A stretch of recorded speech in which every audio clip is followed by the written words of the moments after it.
vision of the third little pig. Since I was little, I've always been cautious. I remember our father telling us scary stories about the dangers of the outside world, especially about the big bad wolf that prowled the villages. So when it was time for us to become independent and build our own houses, I knew I had to be meticulous. While my brothers, eager for freedom and fun, chose quicker materials like straw and wood, I didn't want to take any chances. I opted for bricks. They were heavy, difficult to transport and work with. The scorching sun made sweat drip down my snout, dampening the earth beneath my feet. But I had a vision. Yet, I wasn't immune to mockery. "Still building, little brother? Our houses are already finished," laughed the middle one from his wooden house, as the youngest shaded his eyes, observing from the porch of his straw home. I just waved, smiling. Patience was my ally. My house was built slowly, reinforced walls, a solid foundation, and every brick firmly set with a mix of cement and determination. As I worked, I thought of the wolf our parents mentioned. That's what drove me, this constant concern for safety. As the sun set after a grueling day, a long, sinister shadow stretched across the dirt road. The silhouette of the big bad wolf was unmistakable. His piercing, cunning, hungry gaze surveyed each building. The wind carried his howl, and a shiver ran down my spine. With darkness nearing, I knew the night would be long. From inside my still unfinished fortress, I could hear the laughter and music from my brothers' houses. They celebrated, oblivious to the looming threat. Taking a deep breath, I went to warn them. As expected, my warnings were met with disdain. "Always the scaredy cat," mocked the youngest. But my concern remained. I needed to finish my home, and quickly. Night came, bringing with it an eerie stillness. After a day of celebration, my brothers went to sleep, comforted by the frailty of their structures. The starlight painted a seemingly serene landscape, but I sensed danger. Soon my fears were realized. The silence was shattered by a chilling whisper, a huff that signaled the beginning of the siege. The big bad wolf was there, his eyes glowing in the dark, fixed on my youngest brother's straw house. With a malicious grin, he issued his threat. "Little pig, come out or I'll huff and I'll puff and I'll blow your house down." From my window, my heart raced as I braced for the worst, and it came. With a mighty gust, the straw house crumbled, revealing a terrified little pig.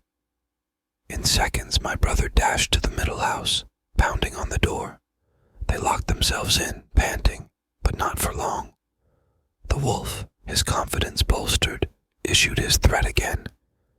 This time the wood offered slightly more resistance, but the end was the same. With a crash, two wide-eyed pigs emerged, seeking refuge. I didn't hesitate. I opened the door to my stronghold, shouting for them to come in.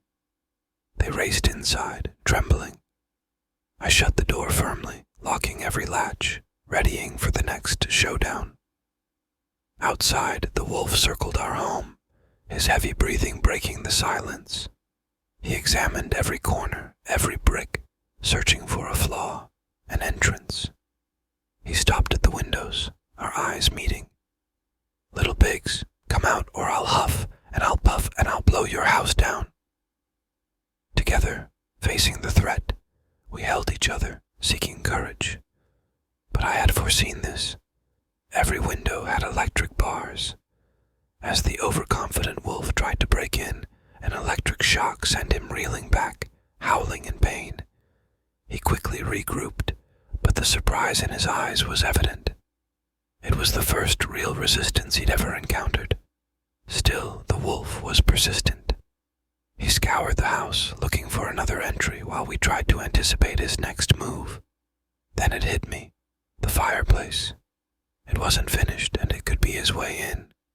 Swiftly, with my brother's help, we set a trap. The fireplace, which should have been a source of warmth, now symbolized our weakest point. Yet, I had planned for this. We had stored oil and firewood, and together we quickly laid them strategically beneath the chimney's mouth. The scraping and growls of the wolf signaled his determination. Then we heard a sound, a triumphant chuckle. "Little pigs, prepare to be mine." It was the confirmation we needed. The wolf had found the fireplace and was coming down. Sharing a glance, I lit the oil and firewood. A bright, burning flame erupted, casting a golden glow. The growing heat was nearly unbearable, but we had to endure. Then, the inevitable. A tortured howl filled the air as the wolf writhed in the fire. The sounds of his agony seemed endless, but finally, silence prevailed. Cautiously we approached, and there, amidst the ashes, lay the defeated wolf. The following days were a mix of relief, rebuilding, and reconciliation. My brothers, who had ridiculed me, now respected my foresight. The villagers lauded our bravery. Stories of our battles spread far and wide. Yet for me, it wasn't about fame. It was about family, and the lengths we go to protect those we love. We had faced the ultimate threat and emerged victorious. The vision of that one little pig had saved them all.